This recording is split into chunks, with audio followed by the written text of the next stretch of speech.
ఉమ్మడి కృష్ణా జిల్లా నందిగామ నియోజకవర్గంలో సీఎం చంద్రబాబు పర్యటించారు. బాబు జగజ్జీవన్ రామ్ జయంతి సందర్భంగా ఏర్పాటు చేసిన ఓ కార్యక్రమంలో ఆయన ప్రసంగించారు. అప్పట్లో పరిస్థితి దృష్ట్యా కుటుంబ నియంత్రణ పాటించమన్నామని, ఇప్పటి పరిస్థితుల నేపథ్యంలో దేశంలో జనాభా పెరగాల్సిన అవసరం చాలా ఉందని అన్నారు.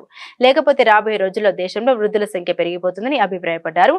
అభివృద్ధి చెందిన దేశాల్లో ఇప్పుడు ఇదే సమస్యగా ఉందని తెలిపారు. వృద్ధుల సంఖ్య ఎక్కువగా ఉండే దేశాల్లో ఉత్పాదకత తగ్గిపోతూ ఉంటుందని వివరించారు. జనాభా వృద్ధి చెందడం అత్యంత ముఖ్యమైన అంశమని స్పష్టం చేశారు. దేశంలో రెండో తరం సంస్కరణలకు శ్రీకారం చుట్టామని, 2047 నాటికి భారతదేశం ప్రపంచంలోనే అగ్రగామిగా ఉంటుందని ధీమా వ్యక్తం చేశారు. మీరు ఒక్కసారి చూస్తే ఈరోజు బాబు జగజ్జీవన్ రామ్ జయంతి ఒక మహనీయుడి యొక్క జయంతి. ఏప్రిల్ నెలలో ముగ్గురు పుట్టారు. ఒకరు బాబు జగజ్జీవన్ రామ్ గారు, రెండోది రాజ్యాంగాన్ని రాసినటువంటి అంబేద్కర్ గారు, మూడోది మహాత్మా పూలే గారు. ఈ ముగ్గురు కూడా ఒక సామాజిక మార్పుకు శ్రీకారం చుట్టినటువంటి చరిత్ర పురుషులు. అందుకనే ఈరోజు నేను ఇక్కడికి రావడం నా అదృష్టంగా భావిస్తున్నా.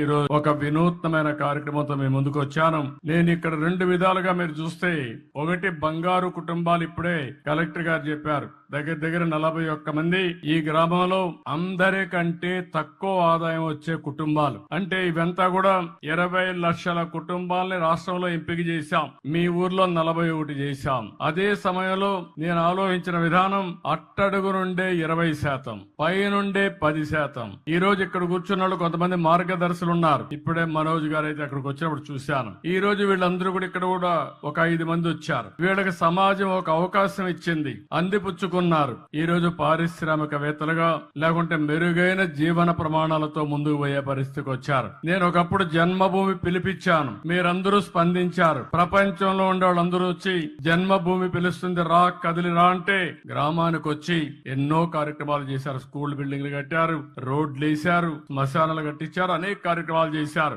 ఈ రోజు నేను ఇచ్చే పిలుపు, ఎవరైతే సమాజంలో ఆర్థికంగా పైకొచ్చారో, తెలివితేటలున్నాయో, అలాంటి మీరు తిరిగి సమాజానికి ఇవ్వాలి. ఆ రోజు సమాజానికి ఇమ్మని కోరాను.